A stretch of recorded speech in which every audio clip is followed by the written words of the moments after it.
Sejam bem-vindos a mais um ManteliCast. Eu sou o Dr. Domingos Mantelli, médico ginecologista e obstetra.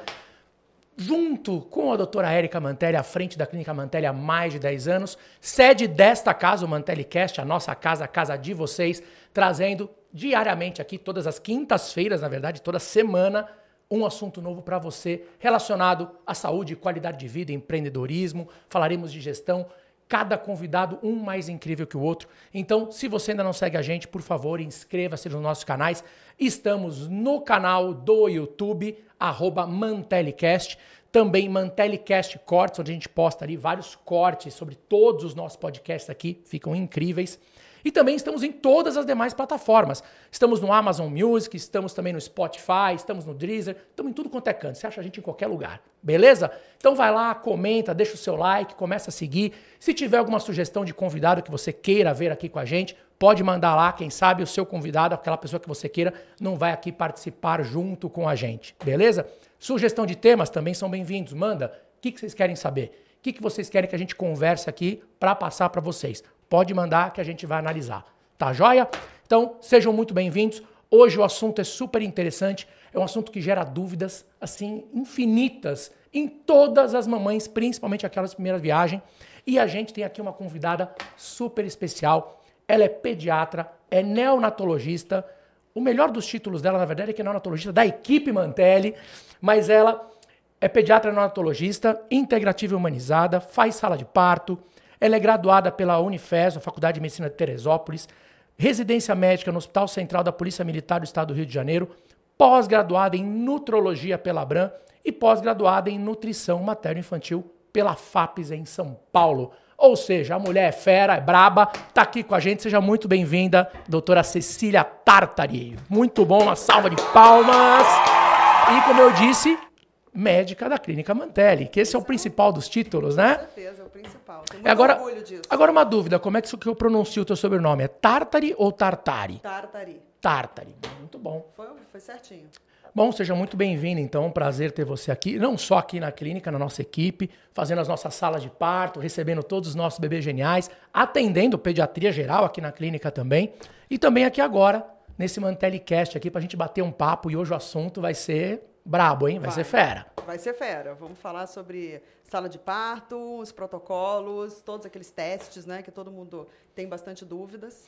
Na verdade, assim, quando a gente fala de qual o papel, né, do pediatra na sala de parto, porque muita gente fala assim, mas eu preciso ter uma pediatra para estar na sala de parto no momento do nascimento. É importante. O que vai fazer de diferença? Eu gosto muito de comparar assim, eu falo, poxa, você não está contratando um obstetra para ser o seu médico na gravidez? Você também está contratando um pediatra, um neonatologista, para ser o médico do seu filho ao nascimento.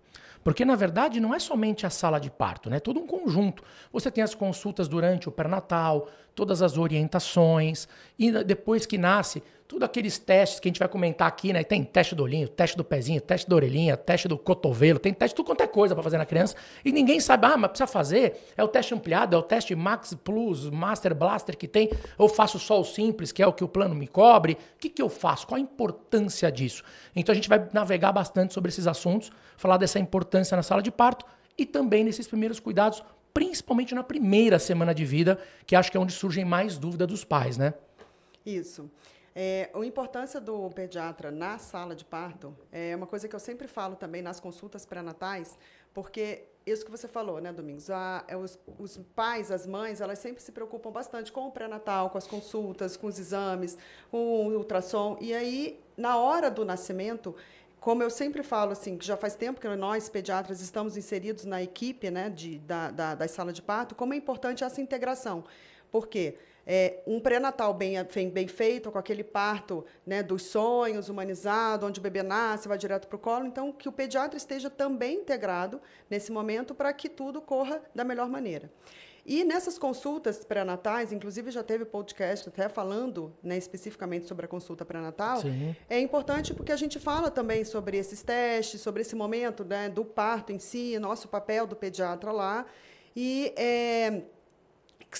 que geram muitas dúvidas justamente porque tem todos esses testes, tem todos os cuidados, a questão do banho, posso dar banho com 6 horas de vida, 24 horas de vida, 48 horas de vida, não dou banho. A pergunta não é nem se eu posso, é se eu devo, né? Devo dar banho? né? Vamos conversar sobre isso que também é legal, bem bacana. Mas é um momento que geram muitas dúvidas realmente, e isso independente da pessoa ser da área da saúde ou não. Eu mesmo, quando minhas filhas nasceram, eu tinha uma série de dúvidas, né? Do que fazer, precisa, não precisa. Hoje a gente já, obviamente, tem muito mais conhecimento, depois que nós viramos pais, né? Mas são perguntas frequentes, inclusive para mim, né? As minhas pacientes gestantes, elas perguntam isso: doutor, tá chegando o momento do parto, e aí? Fiquei sabendo ali dos testes que tem para fazer, eu preciso fazer, não precisa fazer? Ah, e o colírio que vai pingar, tem necessidade, não tem necessidade? Ah, e o tratamento de streptococcus, precisa fazer? Quando colhe, como faz? Então, são inúmeras dúvidas nesse período.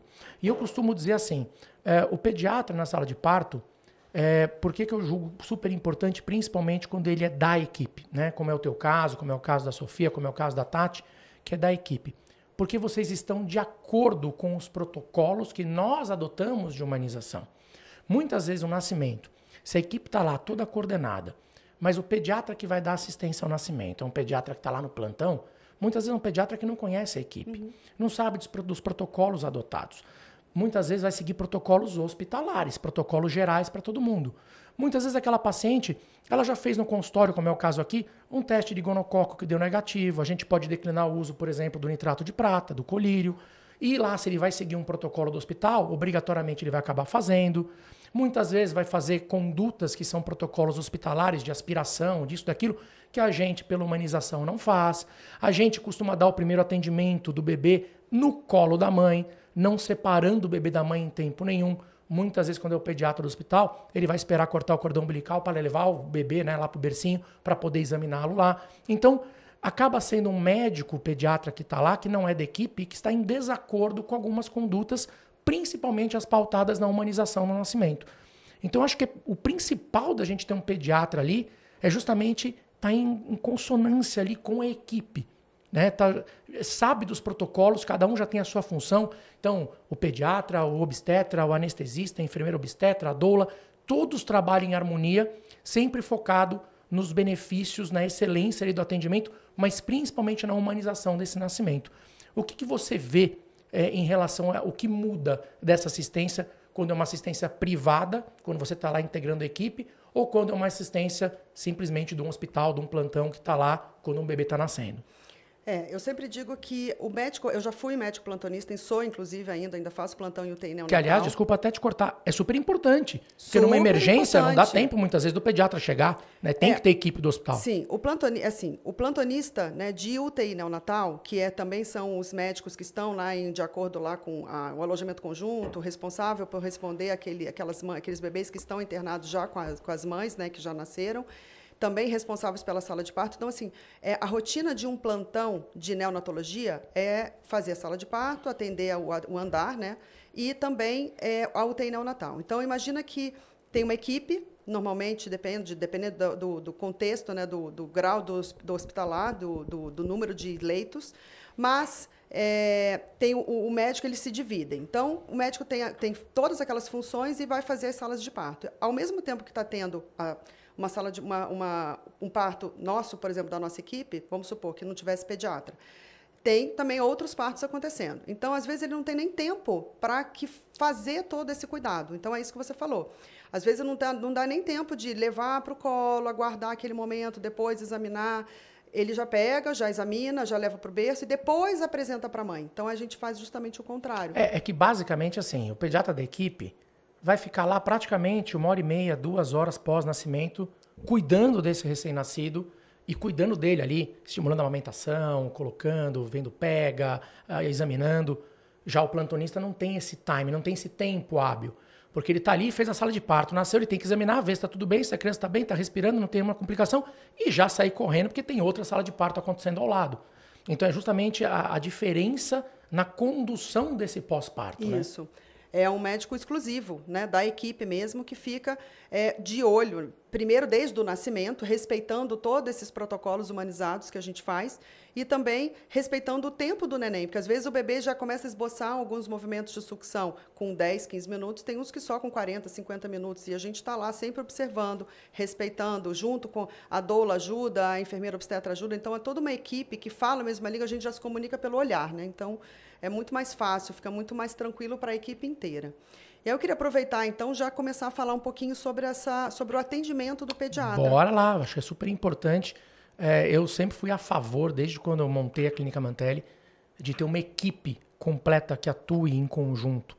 Porque o desfecho favorável não é apenas termos um nascimento e ter um bebê ali com saúde física, mas sim toda a experiência que aquela parturiente vai estar vivenciando no momento do nascimento. Com tudo. Com anestesista. Se ela tiver uma experiência ruim na hora de fazer uma anestesia, já vai ser horrível aquele momento. Mesma coisa com o pediatra, mesma coisa com o obstetra. E hoje, graças a Deus, na Clínica Mantelli, a gente tem uma equipe completa, né? Composta do médico obstetra, o médico obstetra assistente, o pediatra, né, neonatologista, a enfermeira obstetra, a doula, a fotógrafa de parto, a enfermeira obstetra, todo mundo, né? A gente tem uma equipe muito completa para isso.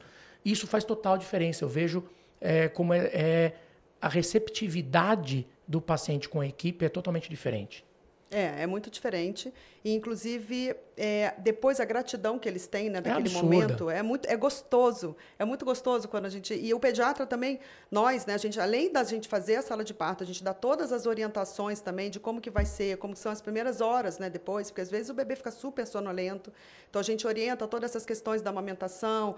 Tem que acordar, não tem que acordar o neném para mamar. Sim. E toda essa questão do tipo de leite, como que faz, a pega, a sucção, todas essas orientações.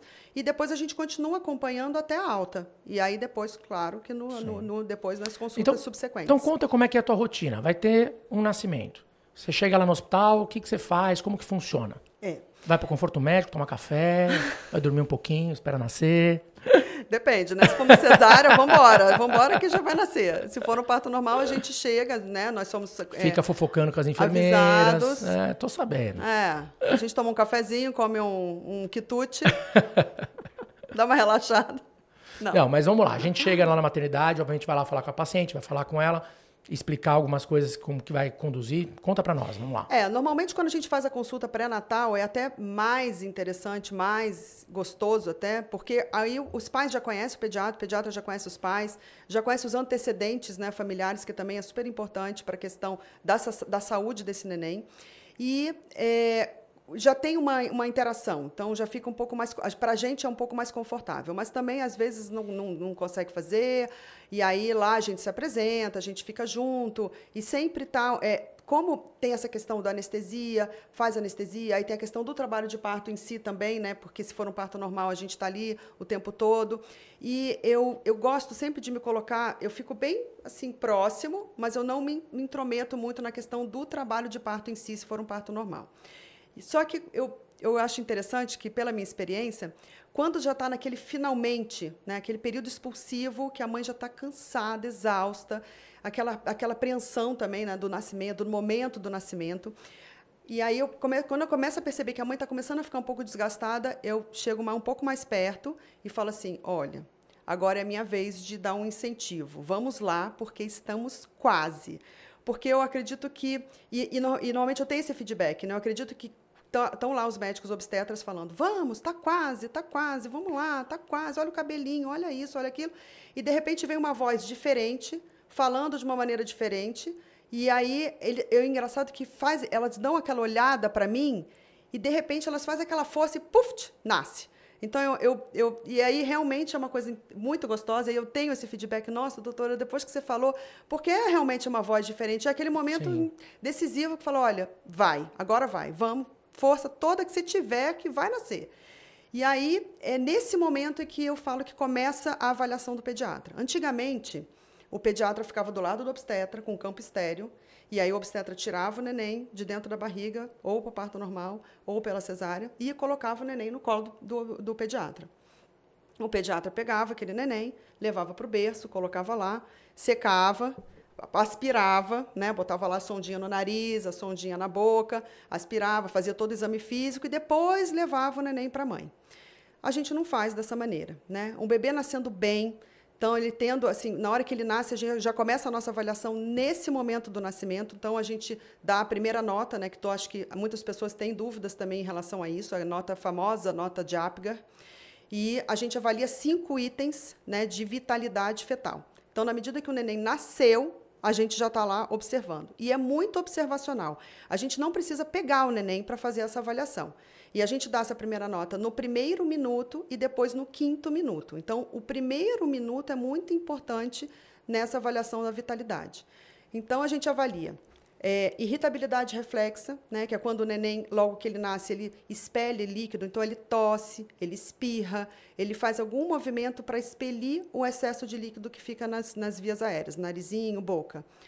A gente avalia e a gente dá de 1 a 2 pontos, né, 0, 1 ou 2 pontos para cada um desses itens. Então, a irritabilidade reflexa, aí tem tônus, normalmente, né, ele está dentro da barriga, no meio de líquido, como se fosse a piscininha dele boiando. Quando ele nasce, ele adquire um tônus muscular. Então, normalmente, ele está um pouquinho molinho. Quando ele vai nascendo, ele vai criando um tônus. O bracinho vai fazendo assim. Tem muitos que abrem os bracinhos. Aí ele começa a fazer uma careta. E isso é o tônus muscular. Aí tem a cor. Ele nasce roxinho. E, devagarzinho, ele vai corando. Por último que cora são as extremidades. Então, muitas vezes, o bebê vai para o colo da mãe e demora um pouquinho para corar as mãos e os pés. E aí, às vezes, até a boquinha fica um pouco roxa, os pais ficam, ai, tá tudo bem. A gente fala, não, tá tudo bem, fica tranquilo. E tem frequência respiratória, então, ele começa, de acordo com que ele espelha o líquido, ele começa a adquirir respiração, sai o líquido do pulmão, entra ar, e, inicialmente, é uma respiração um pouco irregular, e depois ela começa a ficar um pouco mais regular. E, por último, mas não menos importante, claro que não, mas é a única coisa que efetivamente a gente precisa encostar no neném, que é o estetoscópio, é a frequência cardíaca. Mas quando o bebê já nasce, começa a chorar, está super ativo, a gente já entende que a frequência cardíaca dele está boa. E muitas vezes a gente pega essa frequência até no cordão, né? Isso. Quem ainda não cortou o cordão, está ali ligado ainda pelo cordão. Eu costumo deixar pelo menos uns 3 minutos pós-nascimento. Então, pega ali no cordão, o próprio obstetra já olha, já vê que tá bem, já avisa o pediatra. Isso que é legal da equipe, né? Muitas vezes eu pego no cordão, tá ali, ligado ainda. Eu mesmo sinto a frequência, só olho para pediatra e falo, tá sussa, tá tranquilo, não precisa fazer mais nada. Só dá uma piscadinha que tá tudo bem. Dá uma piscadinha, já sabe que tá tudo bem. Então, isso que é legal da equipe integrada, né? E essa nota de Apgar, ela é bem... Quanto foi teu Apgar, hein, Raquel? Você sabe quanto foi teu Apgar quando você nasceu? Não? Você não lembra? Não, nem minha mãe. Você nem se fazia Apgar naquela época. Também não me lembro. Não tenho a menor ideia quanto foi meu Apgar. O meu deve ter sido 10, porque eu só tiro 10, então tá tudo certo. Mas é porque todo mundo brinca, porque a nota do bebê, né? Eu brinco também. A primeira nota que o bebê ganha é dele. essa. E é super importante, né? Então aí você mede tudo isso no primeiro e no 5º minuto, né? No primeiro e no 5º minuto. Então, isso é que a gente avalia a vitalidade fetal. Então, isso é que é importante. Então, dá para perceber que nós somos importantes, os pediatras, só que é muito observacional. Então, o nosso trabalho começa na hora que o neném está nascendo. O neném está nascendo, a gente já está lá, super atento.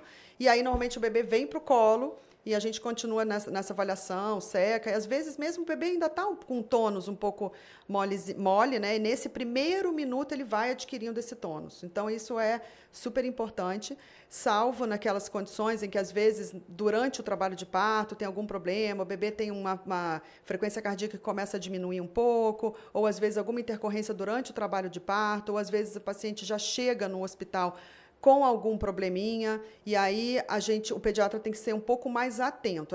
Eu sempre gosto de dar uma chance para o bebê, né? Veja o bebê nascer, veja em que condições ele está, e às vezes a gente tem que ser rápido, porque a gente também tem esse 1 minuto para que tenha uma recuperação.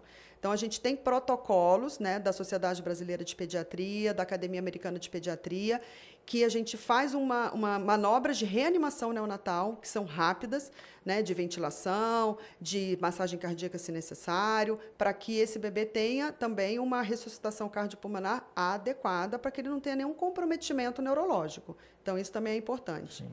Uma coisa interessante, eu comentei aqui do cordão umbilical.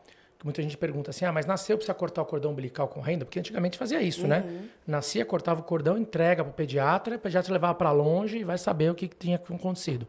Hoje a gente sabe que você aguardar pelo menos 3 minutos para cortar o cordão umbilical, você garante um aporte, né, de mais ou menos uns 150 ml de sangue a mais para o bebê. Sangue este riquíssimo em células-tronco, então melhora muito a parte imunológica do bebê.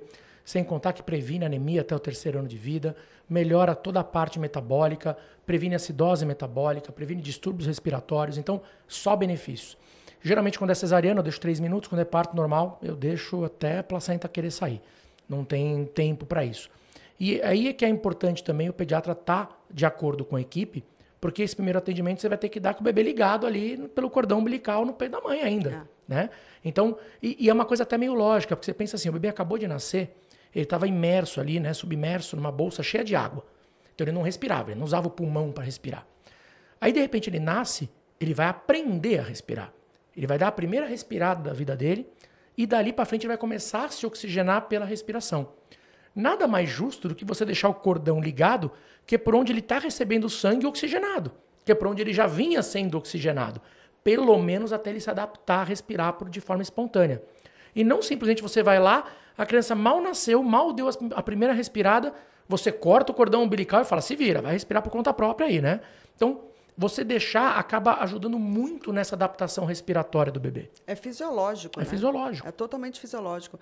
E complementando, assim, quando o bebê está dentro da barriga, tudo funciona de uma forma diferente, né? Tem líquido dentro do pulmão, o coração ele funciona como se fosse uma cavidade única, assim. Todas as cavidades do coração, elas se comunicam.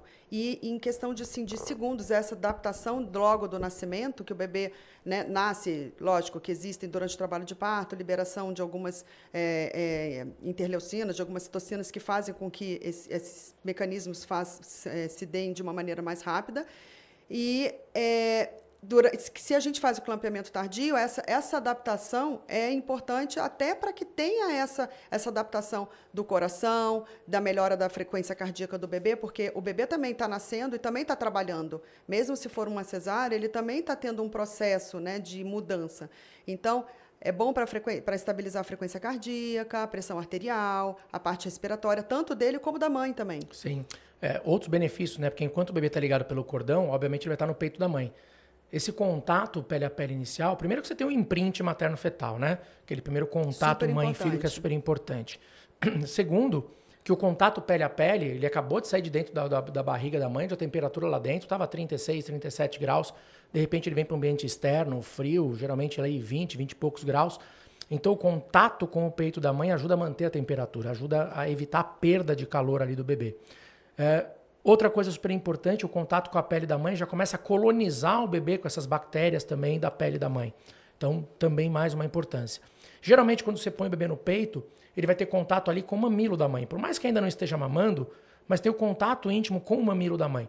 Esse contato com o mamilo já estimula o mamilo, que vai estimular a produção não só da prolactina para ajudar o leite a descer mais rápido, mas também da ocitocina, que vai ajudar o útero a contrair ali no pós-parto, diminuindo a hemorragia pós-parto. Então, olha quantos benefícios a gente tem de um simples contato pele a pele do bebê com a mãe e aguardar o cordão umbilical, né? Esperar um pouquinho antes de cortá-lo. São muitos benefícios.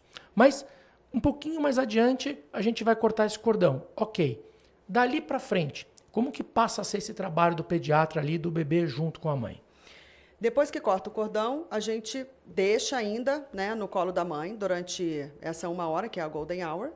E ele fica nesse processo, a gente coloca dentro do top, né, que normalmente nas maternidades tem um top, a gente coloca o neném dentro do top bem apertadinho, porque ele estava bem apertadinho, né, dentro da barriga, no útero. Então, a gente coloca lá dentro o neném dentro do top, deixa esse contato pele a pele, justamente isso que o Domingos falou em relação à formação da microbiota da pele, que é muito importante para a imunidade. E previne dermatite atópica, previne doenças alérgicas, intolerâncias alimentares. E aí a gente se mantém ali junto e na medida em que o neném começa a esboçar alguns movimentos de sucção, colocar a língua para fora, às vezes procurar mesmo o bico do peito, é incrível como às vezes eles levantam a cabeça e vão atrás lá do mamilo, a gente ajuda, coloca no peito, né? Às vezes a posição, às vezes se for uma cesárea não é muito adequada, porque o peito fica um pouco esparramado, né? O mamilo fica um pouco esticado, mas a gente ajuda, a gente ajusta, a gente coloca e a gente deixa esse bebezinho ali junto com a mãe durante esse tempo, durante essa 1 hora, e só depois de 1 hora que normalmente a gente tira o neném, leva para o berço e faz todo o exame físico minucioso. E aí é nesse momento em que a gente aproveita, né, e já faz o teste da linguinha. Teste da linguinha. Teste da linguinha. Conta para nós, o que é o teste da linguinha? Quando a gente avalia... Vê se nasceu com língua. Não é isso? Também. A gente avalia o freio da língua, né? O frênulo, que a gente chama, que é o freiozinho que fica embaixo da língua. Eu conheço algumas pessoas que só nasceram com acelerador na língua, não com freio. Sem freio. É um acelerador assim que não para. Fala pelos cotovelos. E aí esse frênulo, esse freio, quando nasce pode ser um pouco mais anteriorizado, ele pode ser um pouco mais encurtado, ele pode fazer, às vezes, segurar, né? Ele segura a língua. Então, às vezes, até a pontinha da língua faz o formato até de um coração, naqueles casos mais extremos. E atrapalha a amamentação, Atrapalha a amamentação. Então, essa é a questão. Às vezes a amamentação não está acontecendo de forma adequada por uma alteração dessa. Isso. E essa questão da amamentação também é importante porque tem a questão da pega, que às vezes o neném não consegue pegar. Tem a questão de, às vezes, o neném faz muito esforço e aí ele acaba não ganhando peso. Ele mama um pouquinho e dorme, não ganha peso adequadamente. Ou então ele começa a brigar com o bico do peito. Então, tem várias circunstâncias que a gente tem que avaliar e tem que reavaliar, às vezes, o freno. Sim, né? porque o ato de mamar é um ato que ele perde muita caloria, ele faz um esforço muito grande. Primeiro porque ele estava boiando dentro da água, né? Não fazia esforço nenhum. Agora ele tem a lei da gravidade contra ele ali, que ele tem que se movimentar e passa a ter que sugar para poder viver, né? Para se alimentar. Então é uma perda calórica muito grande. E se ele suga e não vem o alimento, aí ele começa a perder peso. E às vezes o problema pode estar aí. Isso, porque ele precisa da língua para fazer um movimento, né, anteroposterior, para sugar, para puxar esse leite. Então, se a língua está um pouco presa por conta do freio, ele não consegue fazer esse movimento adequado, faz muito esforço. Mas hoje em dia, a gente aguarda, a gente avalia, né, como é que está, põe essa observação, às vezes, no resumo de alta do neném, orienta os pais em relação a isso, mas a gente não faz nenhum procedimento invasivo de cortar o freio, de fazer uma frenectomia de imediato. A gente primeiro avalia e vai observando. Às vezes precisa reavaliar esse freno. Eu acho que pode estar acontecendo isso. Encaminha para fono também para fazer uma avaliação. E aí, em último caso, a gente faz a frenectomia. Mas então o teste da linguinha é mandatório, todos fazem? Todos fazem. Esse é um teste que tem que ser feito. Tem que ser feito. Legal. E normalmente é o pediatra que faz mesmo, ou na sala de parto, ou até mesmo quando vai passar visita no alojamento conjunto. Então não é necessário ser feito muitas vezes no momento em que nasceu. Não. Pode ser feito durante a internação. Pode. Tá. Mas isso é uma coisa que vai acabar anotando, principalmente se a pega não estiver correta, né? Isso. Quem não examinar logo que nasce, aí vai ver, primeira hora, segunda hora, vai passando as horas, o bebê só pega ali, mas não consegue mamar corretamente. A mãe está sentindo dor, né? Principalmente isso, né? Por conta da pega errada. Isso. Aí já dá para desconfiar de alguma coisa. Começa a machucar, né? O peito fica muito machucado, fissuras em locais assim, um pouco mais diferentes. Aí a gente começa a observar e ficar um pouco mais atento em relação a isso. Joia. Que teste mais que é feito ali na sala de parto no momento do nascimento? Isso. Aí a gente examina o neném inteiro, né? Vê todos os... Antigamente a gente fazia, né? Testava os buraquinhos lá, o buraquinho do nariz, o buraquinho do esôfago, ânus. Hoje em dia a gente só olha, examina, mas não botamos nada no bebê porque fica um pouco agressivo, né? É agressivo, é desconfortável e, na grande maioria, desnecessário. Desnecessário. Antigamente eu lembro que nascia, o bebê já ia para aspiração. Já colocava um sonda, aspirava estômago, aspirava tudo.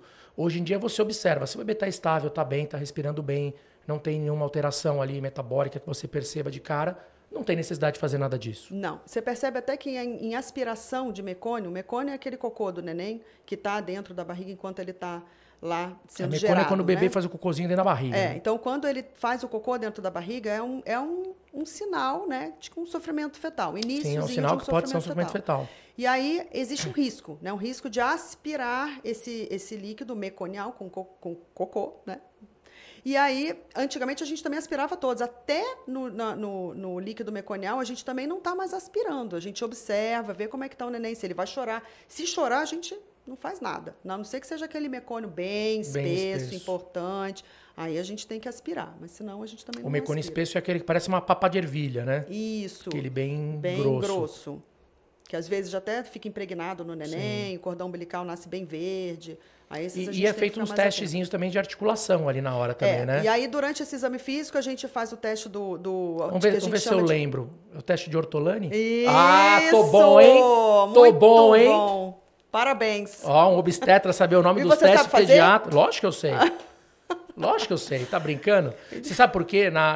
Eu dei plantão muito tempo, né? Principalmente em rede pública. E cheguei a dar plantão em hospitais que algumas vezes eu fiquei sem neonato, sem pediatra. Olha só, em periferia e tudo mais. Eu já cheguei até que entubar recém-nascido. Olha só! Entubar recém-nascido. Que top, hein? Entubar, ambusar até o pediatra conseguir chegar. Muito bom. Então, peguei uma boa prática aí em cuidar dos recém-nascidos. Recém-nascidos. Ó, tá vendo? Quando eu precisar de ajuda, eu vou te chamar. Só Você chamar. sai do campo e vem me ajudar. Deixa comigo, tô junto. Só que eu não posso deixar paciente ali aberto, assim, Lógico. operando, não dá. mas Isso. já teve caso de, às vezes, uma cesárea de emergência, alguma coisa assim, tá sem pediatra na hora e ter que entubar. Tem que entubar. Mandava o assistente ficar ali, tomando conta da cesárea, saía, entubava, até o pediatra chegar e fazia. Então, é bem difícil. É bem difícil. É bem difícil. É. Mas depois que pega o jeito, vai fácil também. Vai. Com o costume, você vai fácil. Mas vamos voltar pro nosso ortolane ali. Nosso ortolane. O ortolane é um teste que a gente avalia a articulação coxo-femoral, né? Então, a gente avalia aquela articulação do quadril. A gente põe a mão por debaixo, faz uma movimentação para ver se sente um estalo, né? E aí, se a gente sente esse estalo, a gente imagina que pode ter algum probleminha ali no momento da formação da articulação, tá? Mas isso é raro, assim, a gente não vê muito, mas a gente tem que fazer, e isso faz parte do exame físico do neném também. E aí, então, a gente examina o neném, naquele momento, são esse teste, né, a gente faz o teste do quadril, que é do ortolane, e faz o teste da linguinha, examina todo o neném, faz o teste da oximetria também, a gente coloca o oxímetro no neném, para ver como está a oximetria. A gente não espera que esteja 100% de saturação de oxigênio, porque ele ainda está nesse processo de adaptação, então a gente aguarda umas horas, né, para que essa saturação esteja melhor. Então a gente repete essa oximetria com 12 horas, com 24 horas, com 48 horas. Então a gente faz. O teste do coraçãozinho mesmo é feito com 24 horas, mas a gente faz um acompanhamento disso.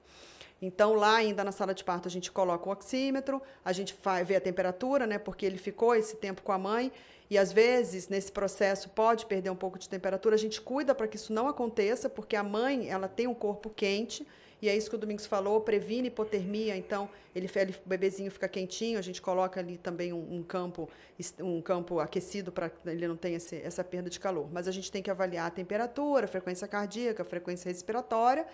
E aí, lá mesmo, a gente tem essa questão da opção, né, de fazer um colírio de nitrato de prata, que é para prevenir uma conjuntivite causada por 2 bactérias que podem estar no canal vaginal. Tá? Então, pelo Ministério da Saúde, foi preconizado, entrou em protocolo que esse colírio deva ser feito para prevenir essa oftalmopatia. Mas, quando a gente consegue fazer as culturas vaginais para essas 2 bactérias e essas culturas são negativas, a gente não tem necessidade de fazer esse colírio. Daí a importância do pré-natal bem feito, de você fazer todos os exames no timing correto, porque um exame feito, que a gente detecte que não exista essa bactéria na flora da paciente, a gente pode declinar o uso do colírio. Que, quer queira, quer não, é uma coisa que incomoda, é uma coisa que arde. Então, assim, podendo evitar um procedimento no recém-nascido, melhor, né? Sim, além disso, ele também dá uma irritação, no olho. Então, às vezes, o olho ele faz uma conjuntivite química. Então, se a gente puder evitar, com certeza é melhor. Em relação à cabeça, é examinada a parte das fontanelas também? Sim. Eu tenho trauma das fontanelas por causa da minha filha, né? Que nasceu com cranistenose. E fomos nós, tanto eu quanto a Érica, que notamos ali, palpando, que algo estava errado. Então, esse é um teste que também é feito ali ao nascimento para ver se está tudo bem com as fontanelas. Sim.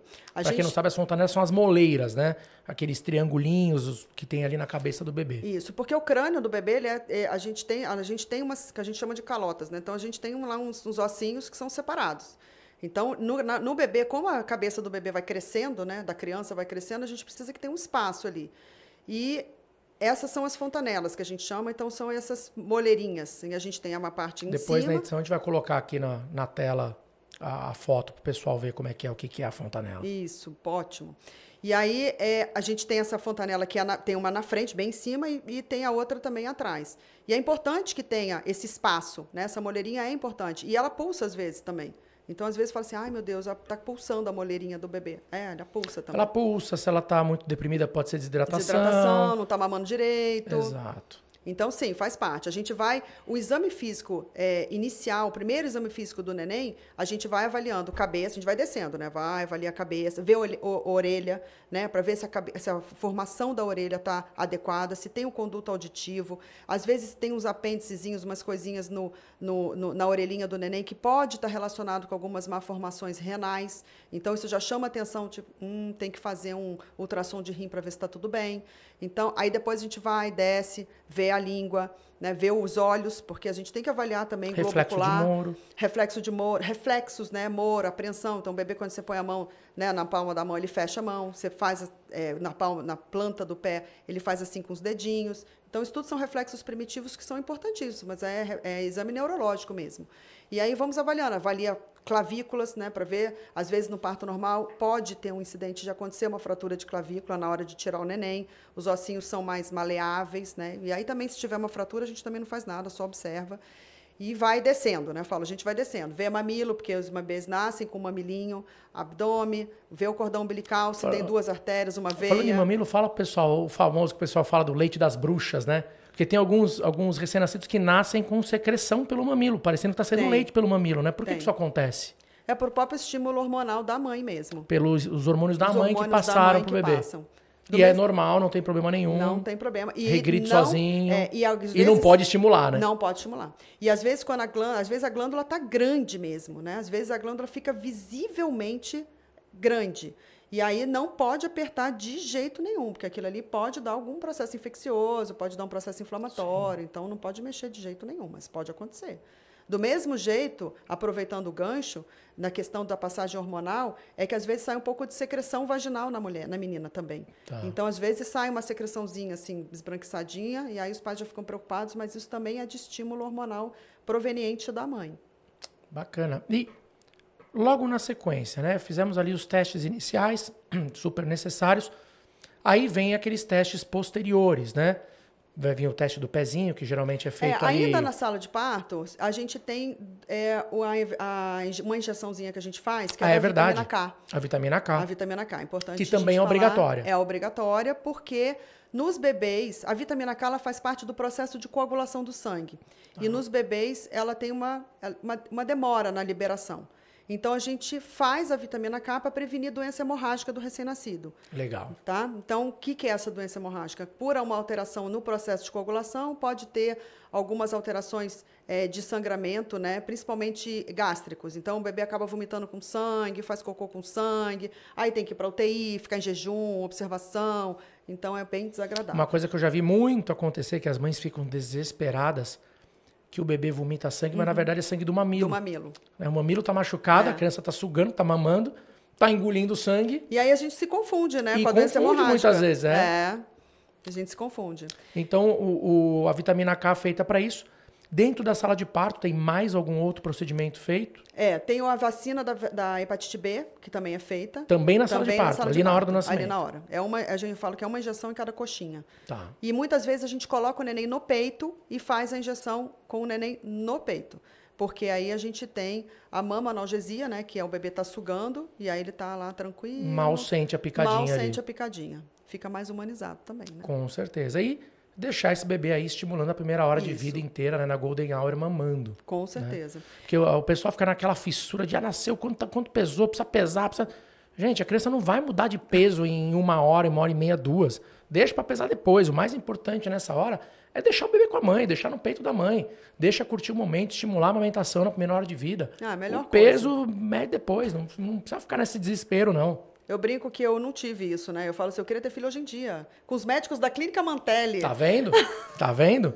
Você só não ia poder fazer sua própria sala de parto. Não ia. Mas eu tenho 2 pediatras maravilhosas também. Mas muito legal, né? E aí a gente também, que é interessante, o bebê não passa pelo berçário, né? Antigamente passava pelo berçário, tomava banho, imagina, tomava banho. Ficava no contato com a mãe e tomava banho depois. Não, a gente não dá banho, né? Optando, até seria melhor, o ideal é dar banho só em casa, não precisava dar banho no hospital. As minhas dei banho em casa só. Mas às vezes os pais gostam de dar banho no hospital, às vezes até no dia da alta, para aprender. Né, Eu sempre falo assim, pelo menos 24 horas. Pelo menos 24 horas. Pelo menos 24 horas sem dar banho. Isso. E sem passar pelo berçário. Não tem necessidade de passar pelo berçário. O neném fica com a mãe o tempo todo, dali vai, fica um pouquinho na recuperação anestésica às vezes, e fica o tempo todo com os pais. Sobe com a mão no colo da mãe, vai pro quarto no colo da mãe, lá, quando chega lá no andar, que eles vestem a roupinha, não precisa dar banho, não precisa... E quais os benefícios de não dar banho nas primeiras 24 horas? Tem esse benefício do contato pele a pele com a mãe, da questão dos micro-organismos, que aí começa a formar a microbiota da pele. E também por causa do vernix, E né? também por causa do vernix, que serve como proteção também da pele. Sabe aquela pasta branca que o bebê nasce ali? Parece que ele nasceu envolto no requeijão ali, né? Aquela pasta branca, aquilo chama-se vernix caseoso. Aquele vernix, ele tem um microbioma próprio, né? Tem. Então ele vai conferindo pro bebê já uma imunidade, sem contar que ele hidrata a pele, então evita a pele do bebê desidratar. Também ajuda a evitar a perda de calor. Também. Né? Então é super importante deixar aquilo lá. Você só passa ali a toalhinha, né? Passa uma compressa, dá uma limpadinha, Na mas verdade, você a gente deixa sem dar deixa. banho. A gente só enxuga. Só né? enxuga. A gente enxuga porque o líquido, né? Quando ele nasce com o líquido em contato com o meio ambiente, ele perde calor. Então a gente só enxuga, mas a gente não fica esfregando para tirar o branco. E eu brinco, né? eu falo assim, olha, isso daqui é uma arma que você tem na mão, mãe, que você tem que usar. Sabe aquela tia chata quando vai te visitar na maternidade? Aquela tia mala que adora pegar as crianças recém-nascidas no colo, aquela que usa aqueles perfumes que é mais doce do que o teste oral de tolerância à glicose, do que o destrozol. Aqueles perfumes doce que arde o olho e pega a criança e põe aqui e beija a criança. Eu falo assim, quando chegar essa tia pra visitar, você fala assim, olha, foi parto normal, nasceu pela vagina e não tomou banho, viu? Quer beijar, fica à vontade. Pronto, duvido que essa tia chata vai beijar. Não vai. Não vai. Não vai. Pronto. É uma ótima desculpa. Ótima. É excelente. É excelente. Então, né, brincadeiras à parte, tem muitos benefícios de aguardar pelo menos essas 24 horas, né? Com certeza. E aí, já então, né, passou o nascimento, o neném subiu, foi lá pro quarto com os pais. E aí tem aqueles outros testes, né? Normalmente, as maternidades, algumas oferecem o teste do olhinho ampliado. Eu acho muito agressivo, sinceramente. Por quê? Porque Primeiro explica a diferença, o que é o olhinho normal então e o vamos que lá. seria o ampliado. O teste do olhinho que a gente faz, normalmente menos invasivo, que é o ideal se fazer nesse primeiro momento, é o teste do reflexo vermelho, onde a gente pega um aparelhinho, que a gente chama de oftalmoscópio, que a gente passa uma luz no olhinho do neném, a gente tem que abrir um pouquinho o olhinho, passa a luz e faz aquele reflexo vermelho, aquele reflexo do flash. Sim. Né? Que aí a gente sai na foto com aquele olho vermelho. Isso a gente já, quando faz esse reflexo vermelho, a gente já vê que está tudo bem, porque tem um reflexo da retina que faz ficar vermelhinho, então isso demonstra que não tem nenhum problema na retina.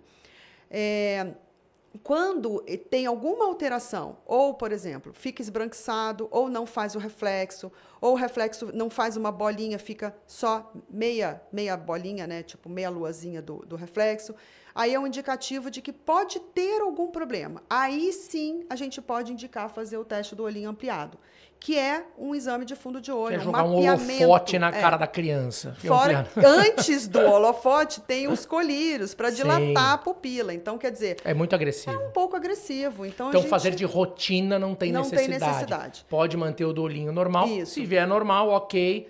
Eventualmente, se vier alterado, aí a gente pode recorrer. Isso. Então, eu sempre falo, recusa.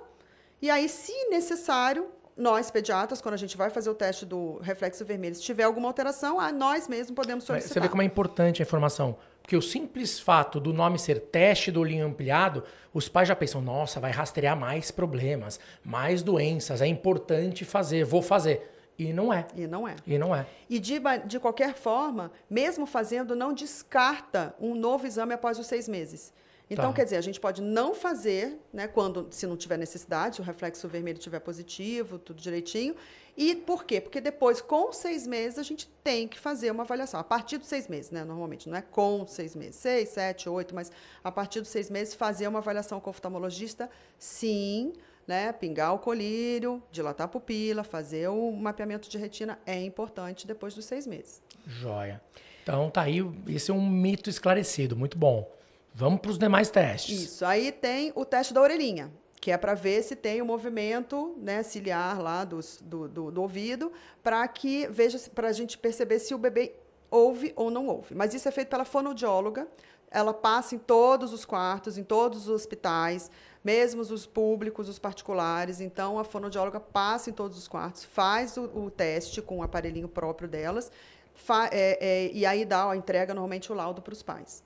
E esse só tem esse, não tem o ampliado, não tem nada. Não e tem também nada. É obrigatório, é sempre feito. É obrigatório, sempre feito, não precisa nem se preocupar. Joia. Salvo quando dá alguma alteração nesse exame, aí vai para o complementar. Ou vai para um complementar. Normalmente elas sempre repetem depois. Aí, se continuar com algum problema, aí pede algum mais específico. Joia. Que mais? Teste do pezinho. O famoso teste do pezinho, todo mundo fala, né? Todo mundo fala, porque tem vários, Tem né? vários tipos. Tem o ampliado, tem o Master Blaster, tem o Plus ampliado, Super, Mega. É impressionante, né? Como tem coisa.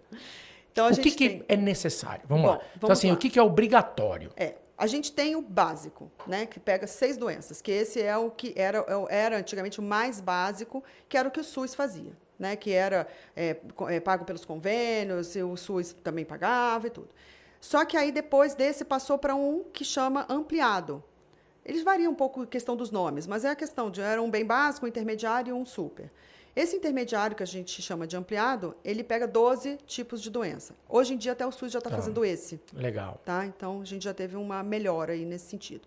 Eu sempre indico fazer o super, porque a gente pega um que chama tandem. Então, além dessas, a gente pega 48 doenças. Ô, louco. Então, é um pouco mais... Esse vale a pena. Esse vale muito a pena, porque a gente avalia algumas alterações enzimáticas relacionadas a metabolismo de proteína, metabolismo de algumas enzimas, que quando a gente sabe precocemente, a gente tem como evitar o desencadear dessas doenças.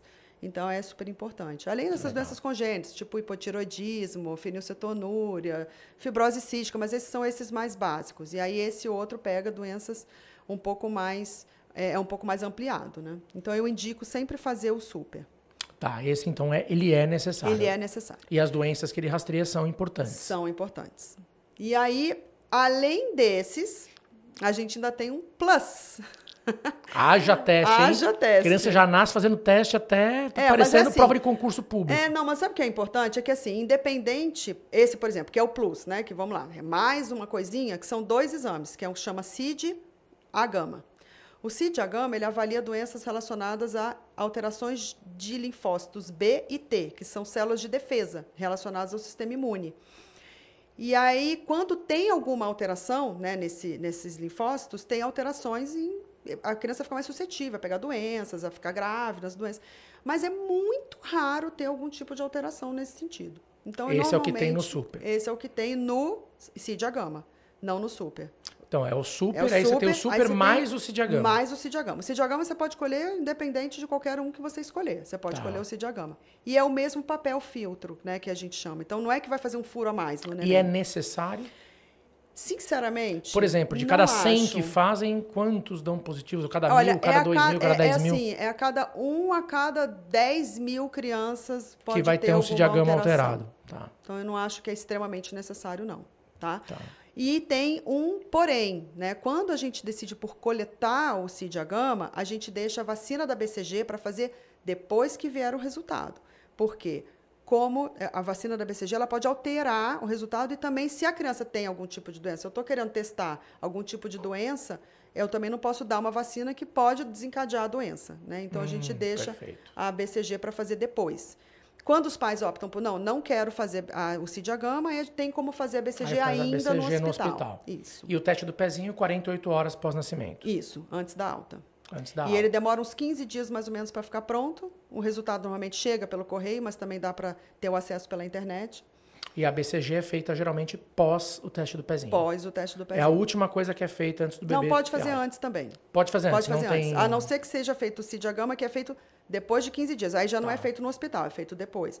Tem hospitais que falam, pode voltar que a gente faz a BCG aqui. Mas... E esse é a última coisa de fazer antes do bebê ter alta. Isso. É a última. Isso também explica muito do porquê do bebê não ter alta antes de 48 horas, né? Sim, sim. Porque tem tanto teste para fazer que não dá para fazer fora. É importante fazer esses testes depois de 48 horas, porque tem relação com a amamentação. Por isso é que também é importante a amamentação na primeira hora, né? Porque a gente já começa a ter o tempo, porque tem algumas doenças que estão relacionadas ao leite, à amamentação. Então, por isso é que é importante que tenha esse processo da amamentação, da digestão, da liberação dessas enzimas digestivas, para que tenha um resultado compatível. Muito legal. Tanto que bebês de UTI, que foram para UTI, demoraram. Às vezes o bebê teve alguma intercorrênciazinha, demorou, ficou 24 horas em jejum. A gente só colhe depois de 72 horas, no caso, né, de nascimento. E depois que esse bebê, então, deu tudo certo, fez todos os testes, teve alta, foi para casa. Daqui quanto tempo ele tem que ir no pediatra? Depois, normalmente, entre 7 a 10 dias de vida. 7 a 10 dias de vida. Ou seja, uns 4, 5 dias depois da alta do hospital. Isso. Os bebês perdem peso logo que eles nascem, né? Então, eles perdem 10% em média de peso, né? Eles perdem porque ele desincha, começa a mamar, gasta energia, gasta caloria, então eles perdem peso. E, aos poucos, eles vão recuperando esse peso. Normalmente, em 15 dias, eles recuperam esse peso de nascimento. Então, é importante essa primeira avaliação com o pediatra nesse intervalo. Primeiro porque vai para casa. Né? Você está dentro da maternidade, está tudo ali, ótimo, chega a comidinha no horário, tem as enfermeiras para ajudar a trocar fralda, dar banho, enfim, ajudar na amamentação e tudo. Depois, vai para casa. Em casa é aquela coisa, né? As noites que talvez você não consiga dormir direito, geram várias dúvidas, dúvida na amamentação, dúvida na troca de fralda, dúvida nos barulhinhos, o bebê faz barulhinhos, né? Chora. Então, essa primeira consulta é importante para avaliar peso, para tirar todas as dúvidas, para avaliar também a icterícia, porque tem muitos bebês que ficam amarelinhos, né? Tem bebês que já ficam amarelos na maternidade, mas tem bebês que evoluem com icterícia depois. Então, é super importante essa consulta ser o mais precoce nesse sentido, assim, né? Entre 7 e 10 dias de vida. E aí, depois, normalmente, eu aconselho sempre, eu peço sempre um retorno uma semana depois, até para ver peso, porque a mãe fica um pouco pressionada, né? Assim, com essa questão da amamentação. É ela que é responsável por fazer esse neném ganhar peso, recuperar peso de nascimento. Então, é importante que ela também fique mais tranquila avaliando o peso. E eu sempre falo, né? Quando a gente olha a balança e vê que o peso está melhor, a gente até vê a mãe fazendo assim. Pior que é verdade, né?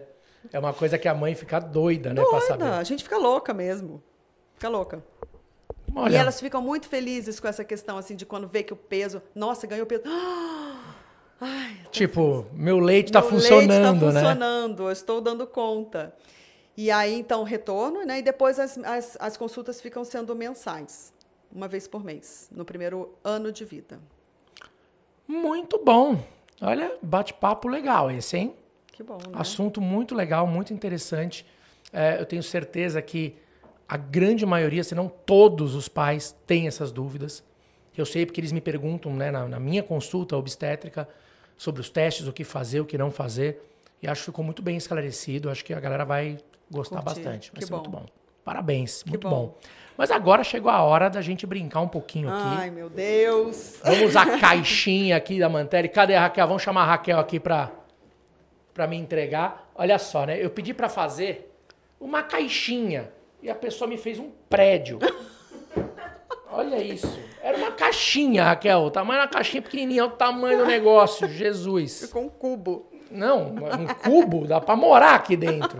O tamanho do negócio. Mas vamos lá, vamos sortear aqui umas perguntinhas capciosas para você. Ai, lá vem. Olha isso, eu vou ter que levantar, porque minha mão não chega no fundo, tão grande que a caixa. É porque a gente entrou no clima do BBB. Jesus amado. Ó, temos até bolinha. Olha, bolinha. Vamos ver o que vai sair para você. Nossa. Eu tô com o rei da trollagem, tô até preocupada. Vamos ver. Você está demitida. Não, brincadeira. O maior orgulho da sua profissão é? Nossa. De supetão, assim. Que pergunta. O que você mais se orgulha da sua profissão de neonatologista? Olha, eu me orgulho muito dessa... Eu gosto... Só, Raquel. Eu me orgulho muito desse trabalho que eu faço, assim, da resposta que eu tenho dos pais em relação a essa questão do nascimento, sala de parto e amamentação. Eu tenho muito orgulho desse trabalho, assim, que eu faço, de ver essa evolução dos pais, de chegar... Uma coisa que eu gosto muito, assim, essa primeira consulta, né, de 5, 7 dias lá que a gente falou, quando a mãe chega, senta, ela começa a chorar, sempre. né? Eu já dou o lencinho ali. E aí a gente conversa, aí ela sai, ela me abraça, dá um abraço tão gostoso. Ai, doutora, muito obrigada, eu sei que essa consulta foi para mim. Ai, é tão gostoso isso, é muito gratificante. Porque a gente Muito sente que é bom. gostoso. Vamos a mais um. Vou tentar pescar. Raquel, você me paga por essa caixa enorme.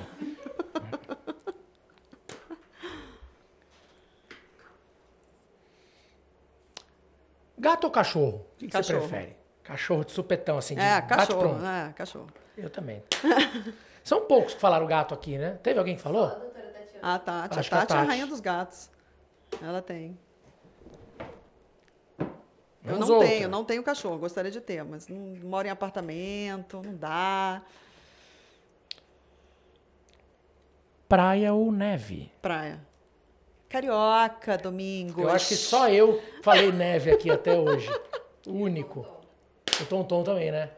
O Tonton também gosta de frio. Praia.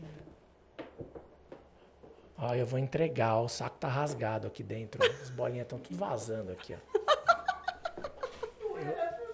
Eu vou... Ó, caiu todas... Olha só. Caiu todas as bolinhas lá no negócio. As bolinhas vão subindo aqui, ó. Eu mostro mesmo. É pra mostrar as mazelas também. Não tem essa, não. Não pensa que tudo são flores aqui, não. Te mostra mesmo. Aí, Caiu Raquel, tudo ele aqui. pegou até duas. Sua comida favorita? Só pode uma. Japonesa. Japonesa? Da Érica também.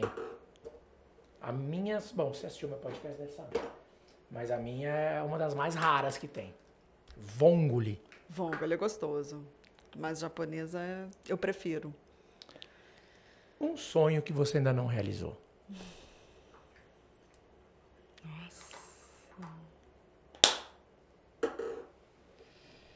Essa... Um sonho. Tá aí, um sonho que a gente conversou outro dia. Levar meus filhos para esquiar. Boa, tá vendo? Prefere neve. Tá Não, vendo? Tá é vendo? porque eu sempre viajo pra praia. Meu filho adora praia também. Levar meus filhos para esquiar. Boa. Você me empolgou aquele Isso dia é legal. também. Vai porque vale a pena. É. Acabei de voltar de lá, minhas filhas amaram. Isso. Vale a pena. Fiquei pensando, Boa. plantou a sementinha. Banda favorita?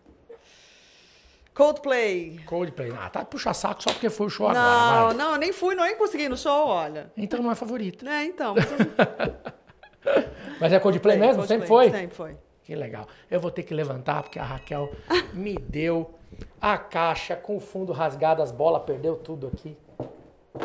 Nem sei se tem mais bola aqui. Deixa eu achar. Já vou pegar tudo junto aqui. Ei, Raquel, viu? Aqui é assim, gente, é tudo no ao vivo. Não tem essa não. Peraí que o microfone broxou aqui, caiu. Volta aqui. Aí, cortes. Voltei. Vamos.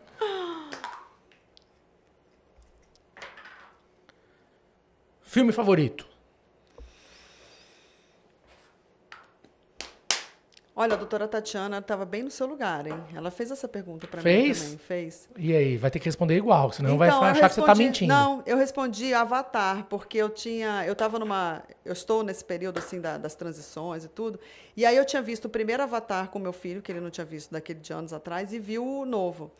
E aí é que eu fiquei com o Avatar na cabeça por conta de toda a questão da humanidade, né? Da onde a gente está indo, dos nossos objetivos, da questão da destruição que o homem acaba fazendo em alguns momentos, alguns quesitos. É, onde a gente Então, é me avatar deixou- daqui a alguns anos, não é? Então, e aí me deixou um pouco abalada Boa. da natureza humana. Acredito. Agora uma coisa engraçada. Uma vergonha que você já passou, um mico que você já pagou. Pode repetir? Sem ser os daqui do podcast. Não, tem que ser um novo. Tem que ser um novo? Eu contei um engraçado. Conta um mico pra nós. Um mico, além do bebê lá do cabelinho do neném. Tem que ser um novo. Oi? Tem que ser um novo. Tem que ser um mico novo, né? Um mico novo? Deixa eu pensar no mico novo. Então, Raquel, tira a casa daqui. A casa. Nunca pagou mico? Poxa Nossa, eu vida. pago mico todo santo dia. Até aqui no podcast, um atrás do outro. Peraí, deixa eu... não lembro de mico assim, muito mico. Uma vergonha. Ai, gente. É uma mulher muito séria, não paga Ai, mico. pois é, né? Eu preciso pagar mais mico, né?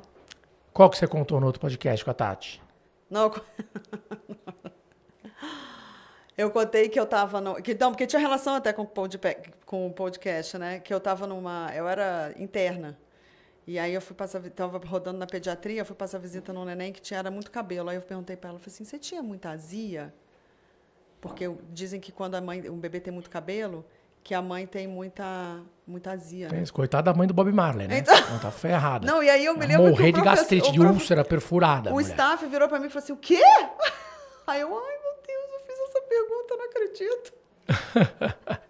Mito, aliás, grande mito, não tem nada a ver, porque o bebê é cabeludo e a mãe tem azia. Não, mas eu lembrei de uma, mas foi uma coisa meio trágica, né? Foi um mico bem trágico, assim. Eu tinha acabado de comprar um carro novinho, assim, aí eu saí de um plantão cansada, parei na padaria para comprar pão, e aí eu fui dar ré e dei com a porta no poste, assim, tipo, carro novo.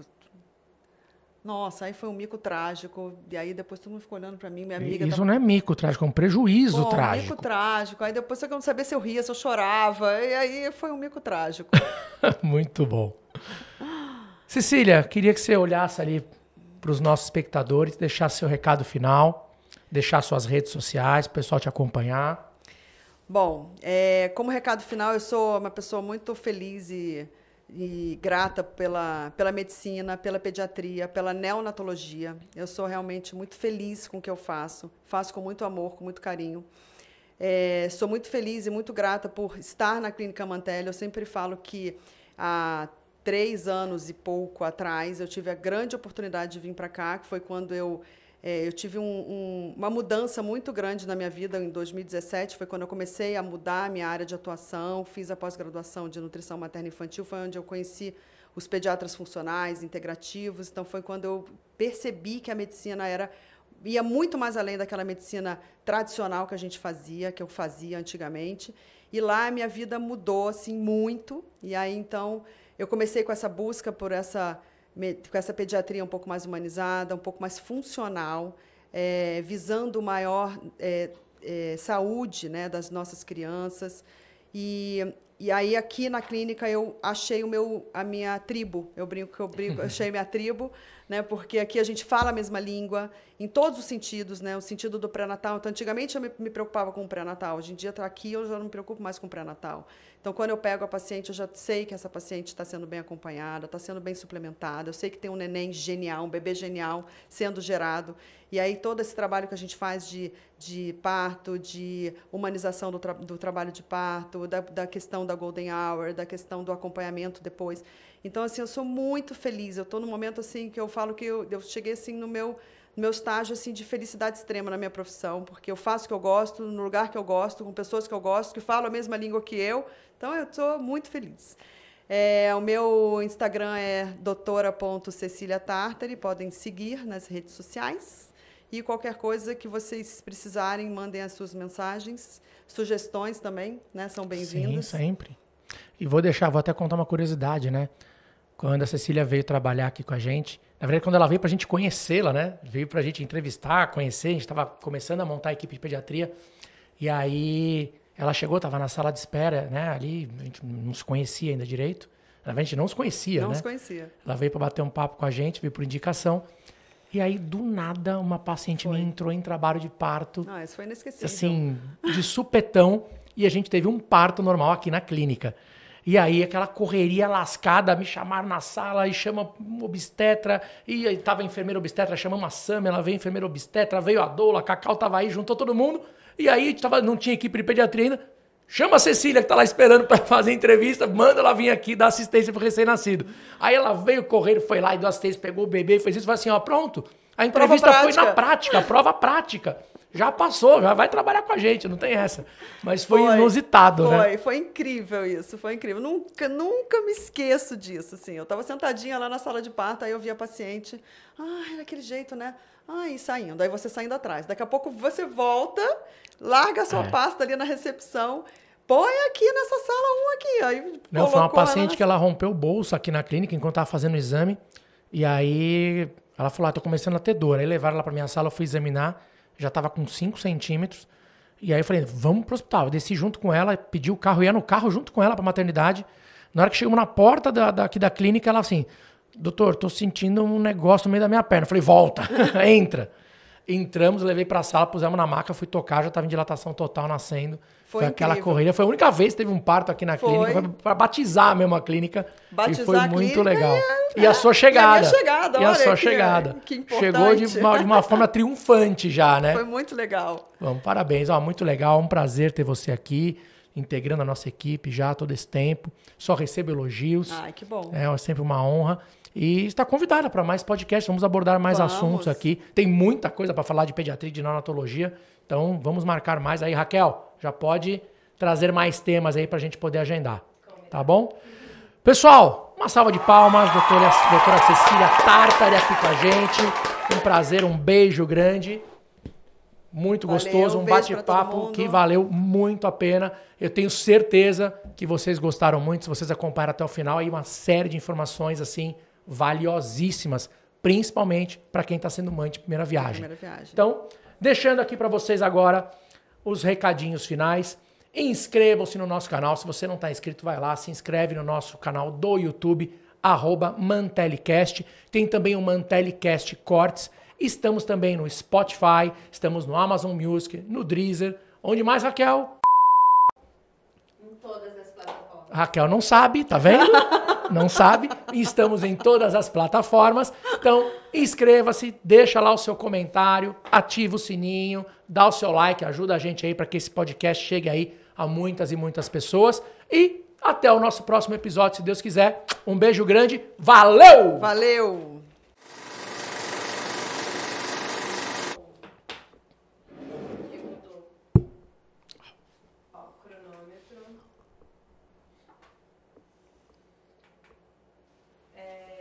Todo mundo com o celular no silencioso? Não. Vamos. Não. É um implicante. Ele é de Mas agosto. tá gravando, né? Tá. Vira a cadeira totalmente pro outro lado, olhando pra parede. Você. É sério. Vai fazer. É sério. Peraí. Vem pra trás agora. Vem pra trás. Dá um zoom nela. Com a câmera. Pode dar. É sério. Essa câmera aqui? É, dá um zoom. Com a câmera dela mesmo, não precisa ser com a central. Vai na câmera dela. Isso.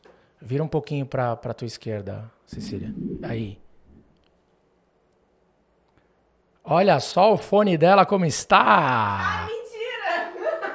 Mentira! Está ao contrário! Ai, tô me A gente esperando tudo. Não é? Não, mas... Agora você tá ouvindo. Melhorou o áudio. Melhorou o áudio. Tá ótimo! Põe no ao contrário, pra deixar o fio pra lá, que assim não sai na... Aí. Filho da mãe. Tem, porque tá fora. Você tem que tirar um pouco o zoom de mim. É que eu tinha colocado no meio, sabe? Não, então, só se tirar um pouquinho. Ah, valeu. Você quer ver meu mamilo.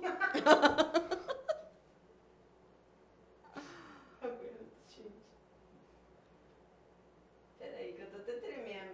Porque eu sabia. Ah lá, você faz cagada. É que eu fico, ele vai me zoar, eu fico tentando fazer devagar. Isso é uma pressão psicológica. Tá bom.